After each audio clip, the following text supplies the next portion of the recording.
Welcome back, welcome back, welcome back. So, after a few weeks break, we're back with episode number 25. We're going to do a deep dive on a local band called Two Screws Loose, who have their third album coming out very soon. I got two members here, and I'm going to ask each of the members to introduce themselves and tell our audience a little bit about their role in the band. Yeah, so my name is Sean Ray. I'm the founder of Two Screws Loose. I founded it back in 1999 with a bunch of Army buds of mine. Mm-hmm. My stage name is C Ray, so if you see C Ray somewhere, that's me. I got some solo work out there as well. And I pretty much write most of the music, lyrics and music, sometimes all of it. Like this particular album, it's that's coming out, I'm pretty much wrote like 99% of it. You know, he helped a little bit. But, you know, I'm not, I just write really fast, and I'm not against people contributing. That's just the way I am. I already have a fourth album, enough material for a fourth album already. So as soon as we're done with this album release, I'm going to be working on the fourth one while we, you know, do as much gigs as we can. But yeah, on this particular album, I'm playing all the instruments, guitar, drums, bass, keyboards, except for one. I invited a drummer. I can't remember how to pronounce his last name, but it's his name is Chris. He's from the Magnum Jack. Mm-hmm.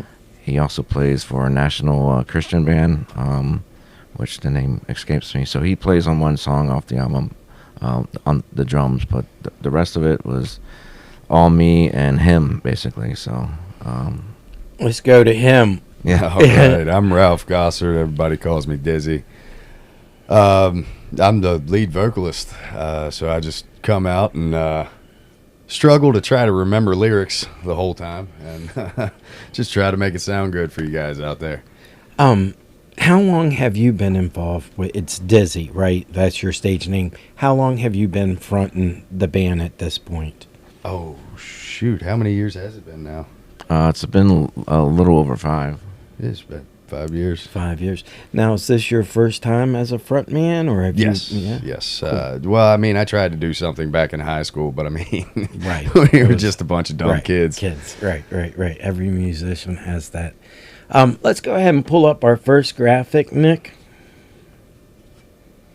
So the new album that you guys have coming out is World Gone Nuts. I would like each one of you to tell the audience like what the album is for you as an individual artist, you know. Right, so it's a play on words. You know, obviously we're Two Screws Loose, and you got nuts and bolts, so it's nothing to do with you know, bolts. But you know, like I said, it's kind of like counter intuitive, if you will, with the screws and turning into, you know, people going nuts these days, and pretty much that's what the album's about. It's just every song on this album, it has to do with some bullshit going on in the world, you know, and just people just going, you know, insane, you know. So that's my take on it. So I actually was going to put out a different album, going back to the fourth album of Materials. That was going to be called something different, but I was like, you know, I really want to put this album out now because this shit's just going to fucking hell in a handbasket, man. So yeah, it's crazy time. Yeah, most definitely. Yeah. What about for you, Dizzy? Like, what's the album for you? Well, this album, to me, it's more of a branch out of my vocals. I was really excited about that. I got to explore a little more with my range. Before, I was just mainly keeping it low, monotonous, just constant oral, just yelling all the time. And this one, I get to actually try to sing a little bit. There's a few songs where, you know, I'm trying to bring out more of the melody in my voice instead of just going hardcore all the time. Now, is that an evolution for you because of a confidence that you have begun to feel in your voice? I mean, what has brought that aspect on? Yeah, it's Well, kind a lot of of it is me pushing him. Well, yeah, it's him pushing To me sing, on one right, hand. instead of scream. Well, Yeah. not necessarily. Just Right. trying to, I'm reminiscent of like how like Eddie Van Halen, when Sammy Hagar was singing with Van Halen, that Eddie like pushed Sammy to sing like much higher, and so I kind of got in my head as like I want to push this guy to sing like different shit that he would never sing before without some sort of guidance. And not that I'm a genius or anything like that, but he I gave him the melodies. He didn't necessarily use all the melodies, but so he came up with his own melodies, and he was pretty genius in some of the shit he did. So Yeah, want to add to that? It is kind of, it's just that, and as well as, yeah, you're correct. Just the confidence Right. Yeah. that I've built up, just going out and playing live, getting used to actually hearing my own voice, which Right. that was the Right. biggest thing at first. Yeah. Like hearing my own voice, I was like, man, I suck. Right, You're right, your own right. worst critic. Yeah. and I'm slowly starting to fall in line with hearing my voice, and it's giving me more confidence to Yep. try to sing Vo- differently. Voice is like the most complicated instrument Yes. anybody Yeah. could perform with. It's you're not always on. You might be sick or whatever, and you can't hear your shit. You can't hear yourself or whatever. And I don't know. He just brings it. So I'm really pleased with this album that came out. In That's the coming metal genre, who are some of your favorite vocalists? Who are some of your, I guess, I almost want to use the word role models, stepping stones? Who are some of the ones that say, I want to be like that? Well, Randy Blythe from Lamb of God is just one of my all-time favorite vocalists, and then Phil from Whitechapel, as when he came out and did some of his softer songs to show that, hey, I'm not just a metal vocalist, like I can fucking sing too, Right, man. Like, right. so that kind of pushed me a little bit, and just seeing how all of these guys from areas around me, like Clutch, Neil from Clutch, it's insane that dudes from Maryland can just go out there and be stars, man. And it's like, but I take most of my influences from doom bands and a lot of southern rock and just metal in general, just heavy metal, screaming.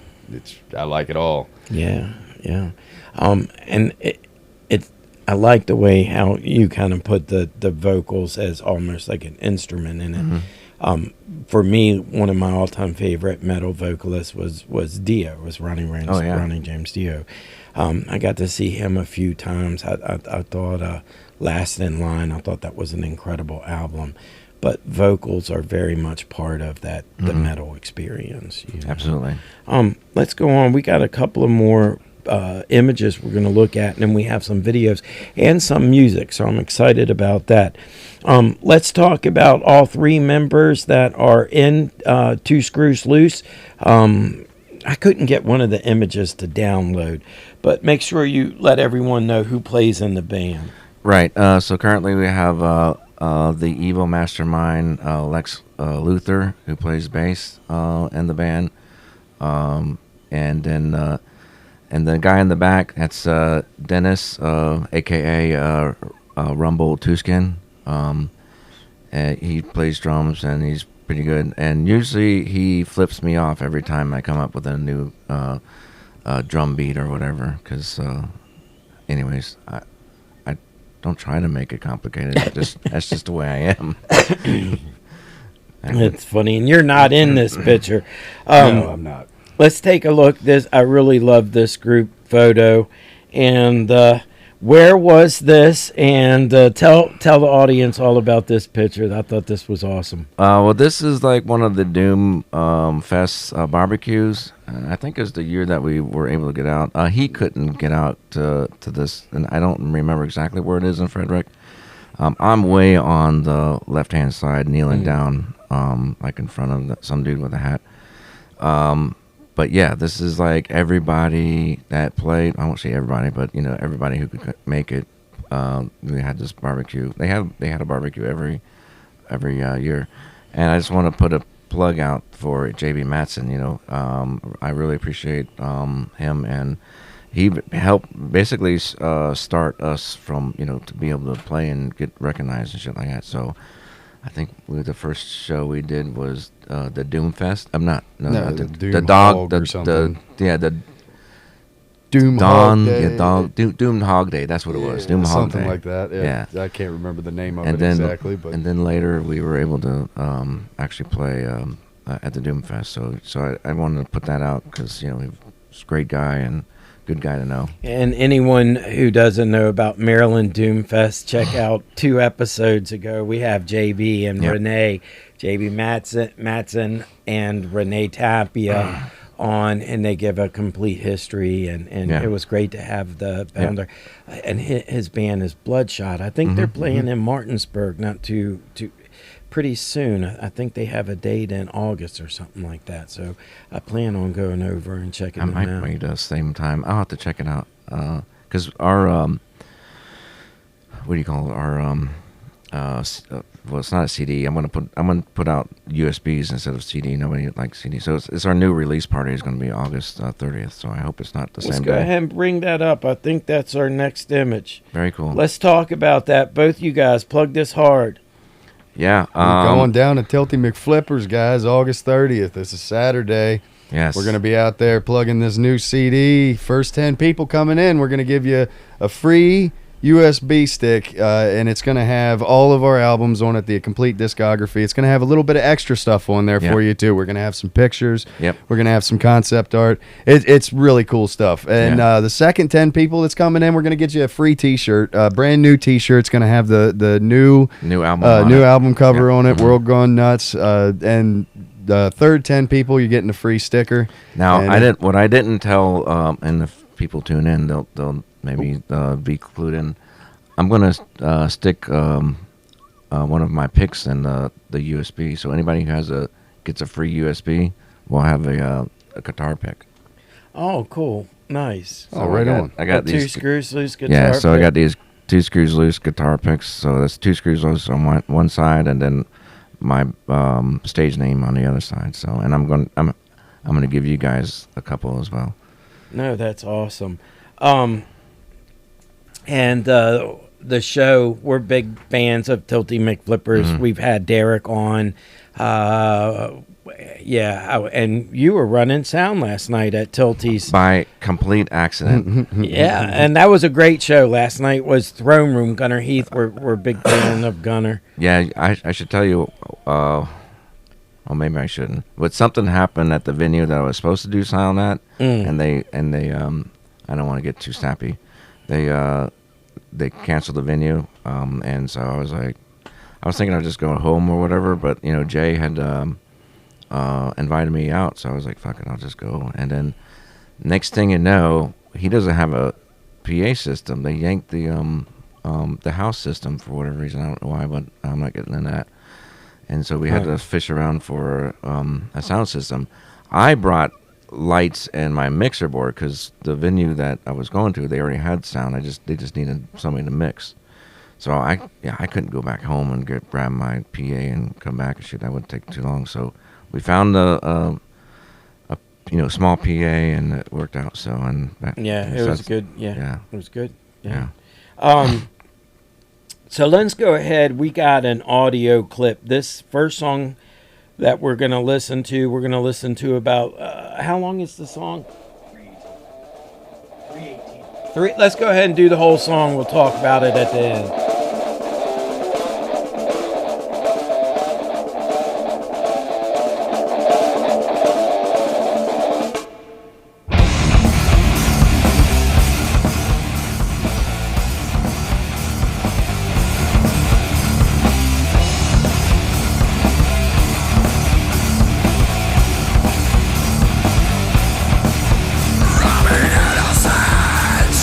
Richly consent,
fucking awesome, fellas. That Yeah, was thanks. fucking awesome. Those vocals are, yes, fantastic.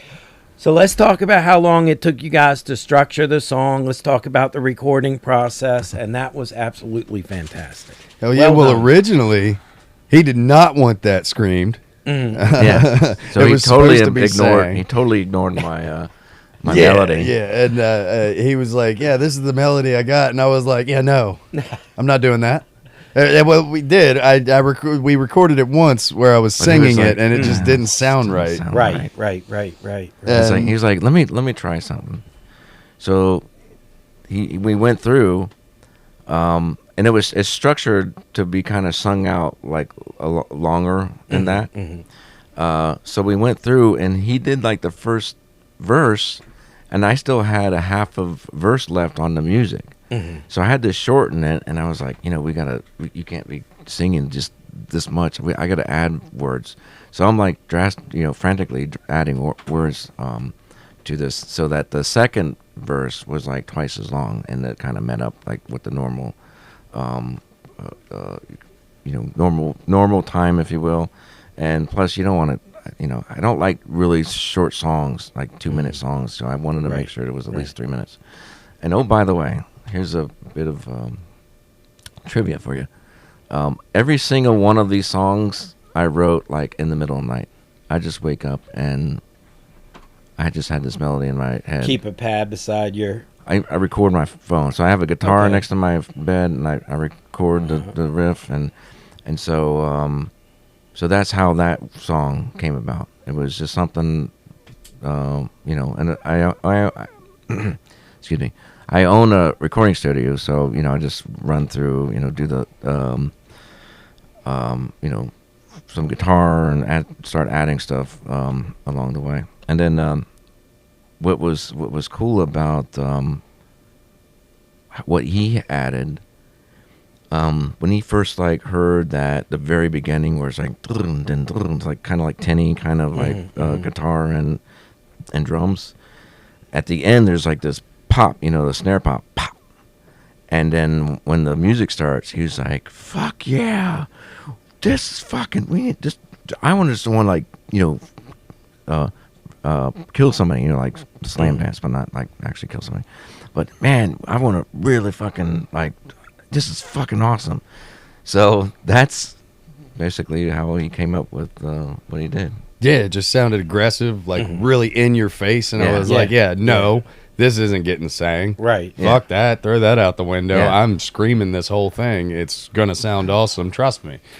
Yeah, and then I'm doing the clean part for the choruses, and he was like, "Just do the clean, do that part, because it kind of like culminates, both sections. You got the aggressive side, and then you got kind of like the calmer side. Is like, you're, Yeah. And then when you're going on a full-on oral assault like that, Yeah. it's so hard to just cut that off and then try to go into melodic singing immediately. Yeah. I mean, we've got songs where I do it, but Right.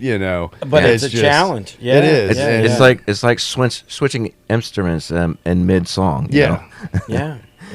Yeah. Let's take the next song that we have. This is also from the new album, right? This one is called The Fall. How long is this one for? Let's do 2 minutes.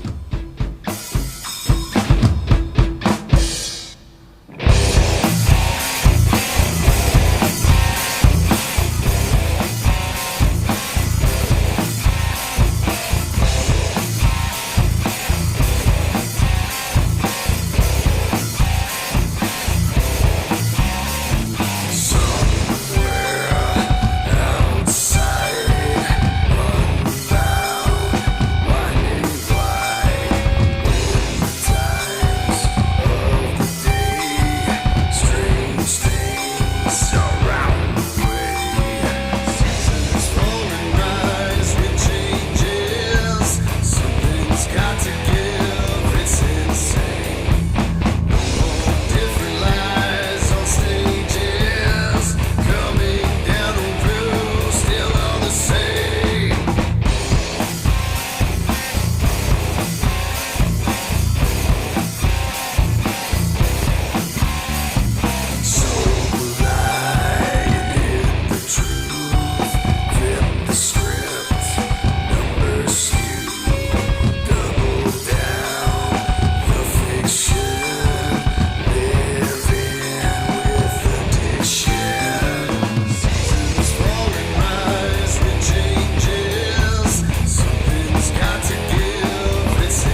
That's awesome.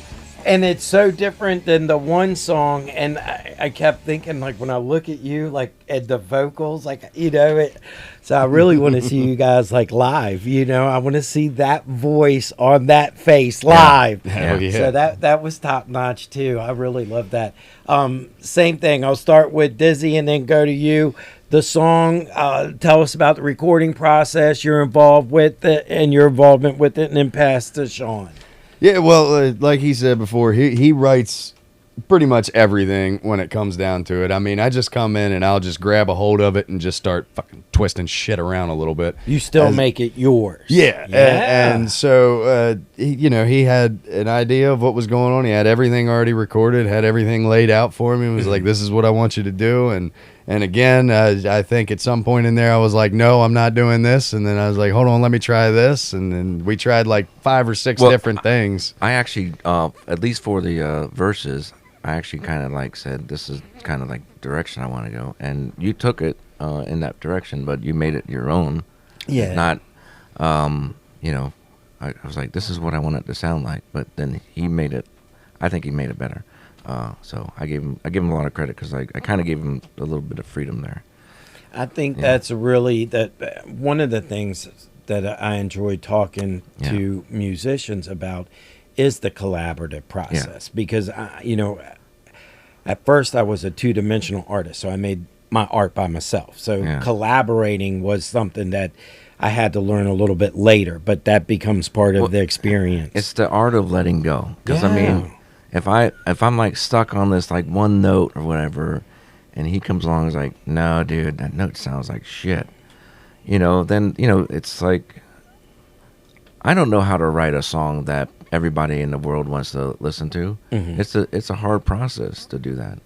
So I need people like him and other people in the band, my fiance. I need input from people. It's like, hey, maybe twist it around this way or something like that. And so, Ralph has been there through since the beginning, so he knows how I work, and I really appreciate all the contributions that he's put into it, and he's doing. Oh, and he's going to play guitar, by the way, at the show, first time. On stage. First time playing and singing on stage with this band. And that's going to be kind of fun. But Sean's came a long way from when he started writing the music and everything. Like when we first started, it was very like, nope, this is how I want it done. Nope, you're not doing it. He was very strict on how he wanted it. And then slowly over the years, I've gotten him to kind of a shared vision, you're passionate about the band, you want it to be successful, you want to be part of the sound, so it very much becomes a shared vision, amongst and I have to give him a lot of credit for that because I mean when it comes to people who write music like that, it's really hard to let go and let somebody just kind of grab a hold of it and take the reins and try to twist it around a little bit, you know what I mean? And if he wouldn't give me that bit of freedom to do so, it just blows my mind that he does, and it's and at the end of the day, you gotta love the music that you're playing. And if I'm making him like, let's say like fucking doing Celine Dion imitations or whatever, he's not gonna love it, No, I agree. No, I think there's real magic in there, especially with the vocals. I like the work that you're putting, I like the structure of everything. So before we get into a couple of these other videos, let's talk a little bit about doom metal. Let's talk a little bit about the doom metal scene. Let's talk a little bit about, the venues that you guys play at, where some of your favorite places. What was it like being part of Maryland Doom Fest? And that's for both of you guys. I guess I can go first. Well, definitely, if it wasn't for his father knowing JB, we wouldn't have been in the Doom Fest. And so I think probably the funnest time I've ever had, because I mean you're with a gazillion freaking like 50 bands or some shit, which is insane, and you're like a part of like a huge scene, And it doesn't matter if you're like playing like freaking, guitar or like a kazoo, just being a part of that is is freaking awesome. Yeah, you know? yeah. Well, I mean, growing up in Maryland, Doom's just been a part of my life. I mean, my father, like he said, he grew up with JB. They went to school together, and I mean, they were listening to Doom bands before Doom was ever even a thing, you know. And so I was raised on it. Just Black Label Society and Corrosion of Conformity and Clutch and just so many awesome, just Southern Doom bands that were just like force fed into me, and I fell in love with them, man. I mean, like COC, man, Pepper Keenan, he is the riff god. Like that dude could come in and make anything that you can just nod your fucking head to, and that's, at the end of the day, that's what I want, is to just make music that you can go out and just nod your fucking head, like hell yeah, this is pretty cool. And the godfather of Doom, you know, Black Sabbath, you know, plays a pivotal role in like everybody's life when it comes to Doom and stuff like that. So, but yeah, just being in Maryland my whole life for the most part, it's just Doom's everywhere, and then and being able to get into the Doom Fest was just awesome. Being able to link up with those guys and for them to recognize us, it was pretty cool. Plus, it needs a breakout. You know, Doom's not, you know, you're not gonna see like top 100 charts with freaking. You're not going to see Electric Wizard hit #1 on the Billboard, but you know, but that's in my eyes, that's the focus that we should be focusing on. Try to bring that, kind of like what happened with Metallica, right? Now everybody listens to freaking, like, you just listen to Bob Rocks or whatever, and like everything's like almost like a Metallica. Imitation. If yes, you know. Yeah. I definitely agree with you there in that assessment that a lot of today's local metal feels like it's trying to be somebody else, you know, which is always, you know, I think everyone should strive to, you know, have their own voice. Oh, yeah. Let's take a look at, this is the wrestling video that you made clear you guys have some comedy story. So we're going to watch. How long is this one, Nick? Let's do like 2.5.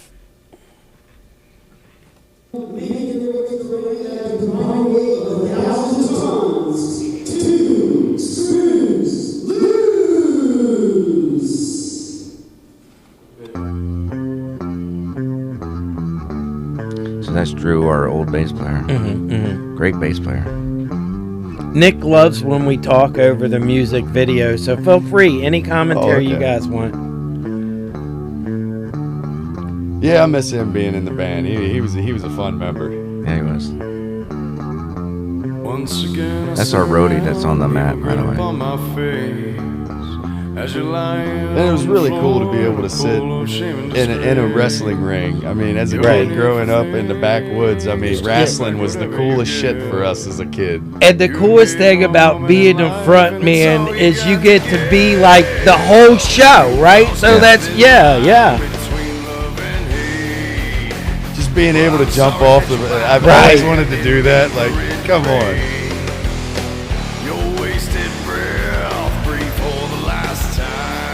And you know, as fake as that shit is, that mat is hard. Yeah.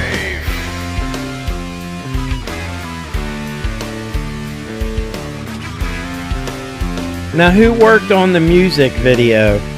Oh, I did, but they gave us their promo video, and I just worked it in.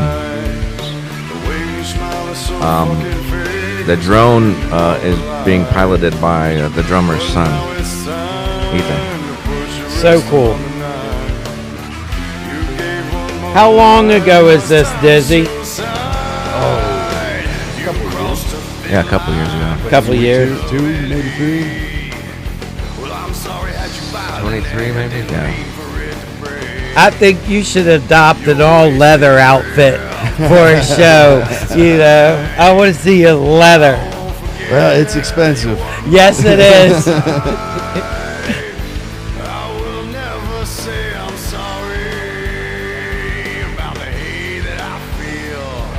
You can go ahead and bring it down.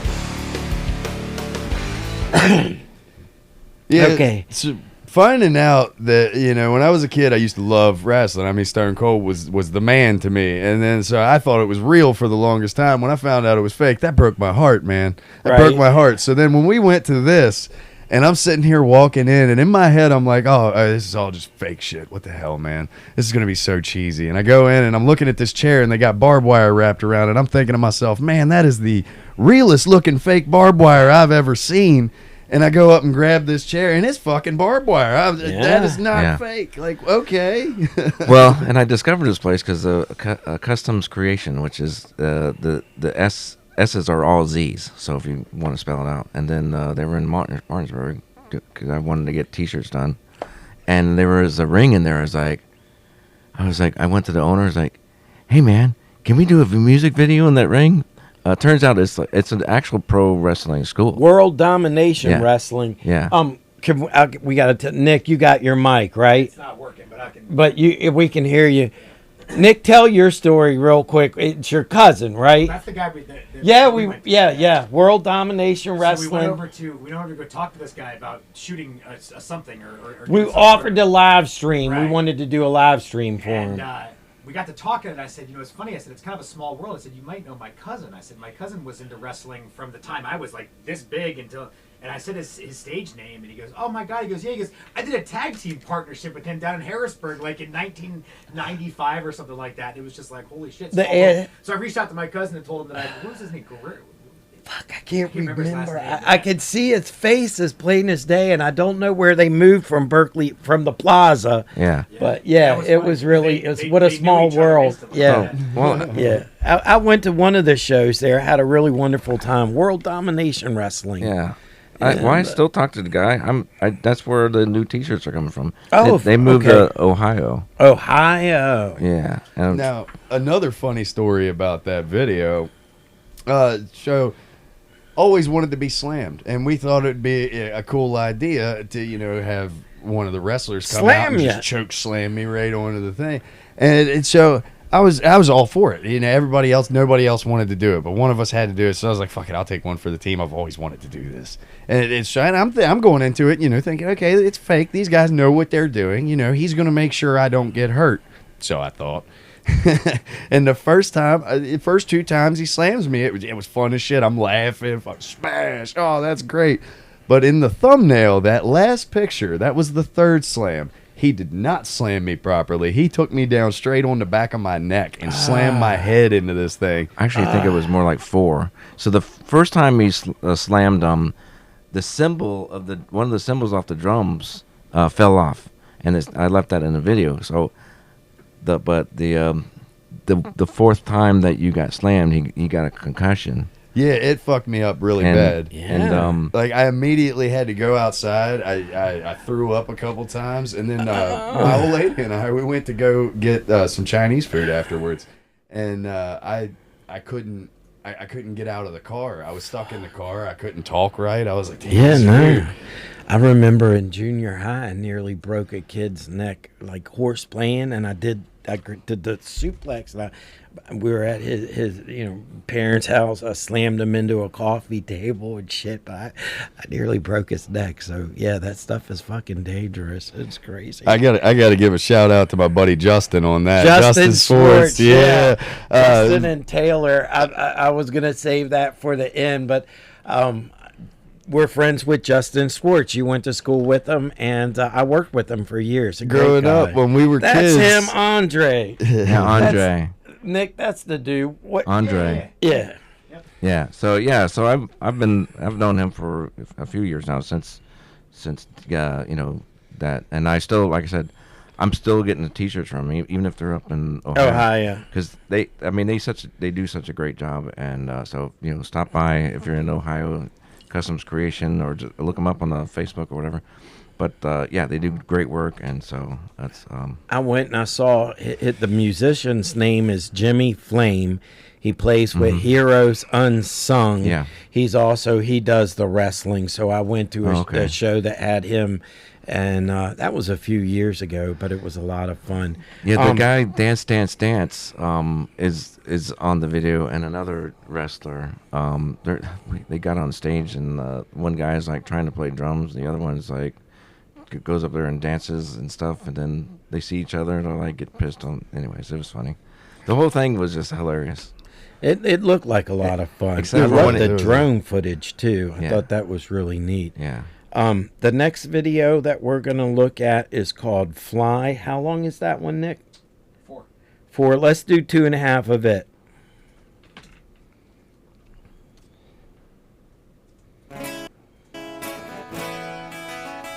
And I'm not in this song. Oh, I got you.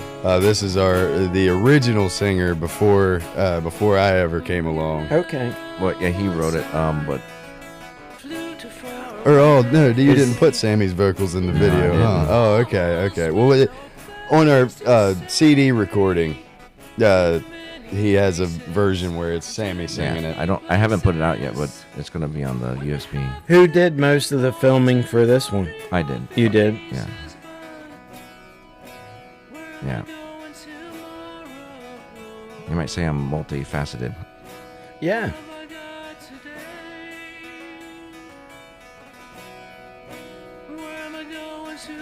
Now, is this found footage, or is this actually every Some of it is found footage? public domain. Yeah.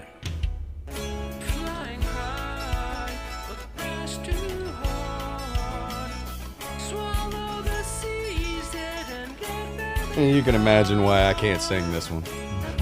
Yeah. So high.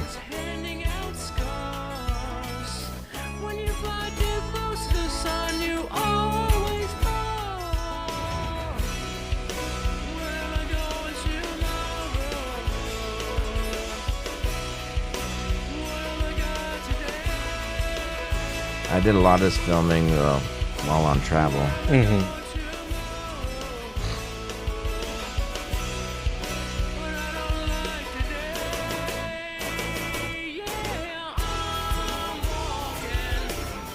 Oh, and I'm playing the mando on this one. Mandolin. Cool.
You can go ahead and bring it down.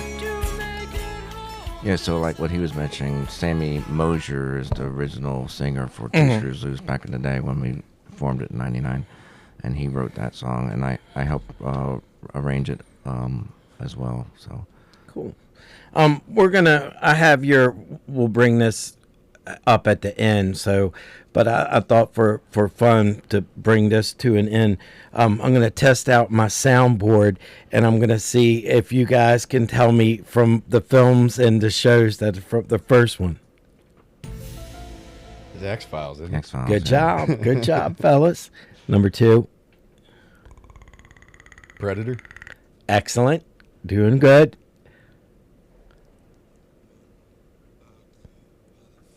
We got to work on the volume. Oh, that was Arnold. Yeah, Predator. Yeah. Last one. Not last one. That's Jurassic Park. Yeah. Predator. Oh, Okay, this one. Give it to you again.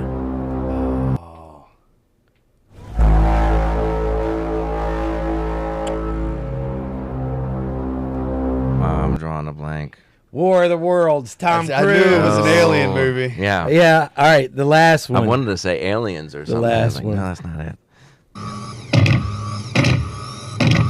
Terminator. Get away from her, you bitch! Aliens 86. Aliens. Aliens 86. So I got to play with the board. We didn't incorporate it into the show, but we'll do more. Thanks for that, you guys. That was a lot of No fun. problem. So let's bring this to a close. I wanted everyone to know how they could follow you guys, anything that you want to plug on social media. And I asked Nick to pull up your webpage. We can scroll through it. It has some of the music videos, blah, blah, blah. Past You start, shows. Sean. Yeah, so as much as you can think of anything with any kind of website, it's got everything on there. We'll put our next shows, latest videos at the bottom. It doesn't matter which page you go to, but at the bottom of the page, all the way at the bottom, is all our social media. So if you want to link to Facebook or X or whatever, some of these I've allowed to be free, the music that you see here, and some of them you still have to pay for. What else? Oh, and there's a electronic press kit in case if anybody wants to, get a hold of us or whatever for if they want us to go jam somewhere, just get a hold of us through there. There's it's kind of a preview of what kind of a band we are. I don't know. You have anything to add to that? What are you? To close. Yeah, I mean, we're on all the social medias. You can find our music on anywhere. I mean, we've got it on everything that we can possibly be streaming it on. Yeah. So when I do distro, it's all over the world, and whatever streaming platform you're used to, Spotify, Pandora, Amazon, YouTube Music or YouTube Video, whatever it is that whatever your favorite is, iHeart, Apple Music. Yeah, Apple Now, Music. let's hit the August 30th date. And do you have any other shows in the between now? This is what, July 6? Yeah. So I've been in talks with our promoter, and so he's getting some dates together. Cool. So yeah. Well, But as for now, that's It's our next August 30th is Yeah. your big one, and that's at Tilty McFlippers. yes. Yep. In Martinsburg, West Virginia. West by And God. you can get the new album. You can get Yep. so that's going to be fantastic. New album, new T-shirts. I still have some old T-shirts if you just want the logo on it or whatever. But we'll have stickers and pics to give out. And I ask everyone to, of course, share the show, subscribe to the channel. I told Justin I was going to mention him, so I expect him to share it. I appreciate everything that you guys do to what's help Justin's promote last it. name? Schwartz. Okay. Yeah, Justin Schwartz. I want to make sure that you play his and last it's name. wonderful. His old lady. That's what his old lady. See Taylor. where we come from. That's how we've always Right. referred to it. My old lady is my old lady too. Yeah. So Yeah. And it's neat. As we were talking earlier, right? I'm a blue collar guy. I have a blue collar life. I love when I meet musicians that also have a blue collar life. For me, part of the allure of underground music is it comes from that blue collar. If it's fucking skinhead, if it's fucking punk or whatever, there's country music. There's that blue collar aspect to it. I think it's important that all artists are important. You guys are great. I love the music. I love your vocals. Thank you. A couple more questions. So you're going to be playing with guitar on stage. Have you done this before? not Okay. particular. This is- I mean, I've done a couple open mics by myself. I mean, I like acoustic guitar and I like to just jam and play Yeah, here. so and this there, is but, this is me pushing him to do yeah, something. Yeah. he's pushing me Yeah. to do something out of my comfort zone because I don't like to play and sing at the same time because it's just Too much. it's too much Right. going on, especially on stage when you're already nervous as Right. hell. I don't care what anybody says. You can tell anybody that you're comfortable on that stage, but once you're up there and you're looking out at those faces, I don't care how comfortable you are. Your butthole puckers, and you can't get Well, I a look at safety it- pin in there with a I look at it jackhammer. this way, you're up there naked with no instrument, and everybody in the audience thinks they're a better singer than you are. You know what I mean? Yeah. That's basically you're singing to an audience of people. I'm not trying to be a jerk or anything by saying that, but so you're being critiqued. It's like all eyes are on you. Yeah. Yeah. I love our local music scene. As I was saying earlier, as an old timer in the Panhandle, it's great to see its growth, and I'm happy to see people like yourself that are very much involved in helping with this, that, and the other, because that's what it really takes. Yeah. I think that's about it. Nick, you want to take us out?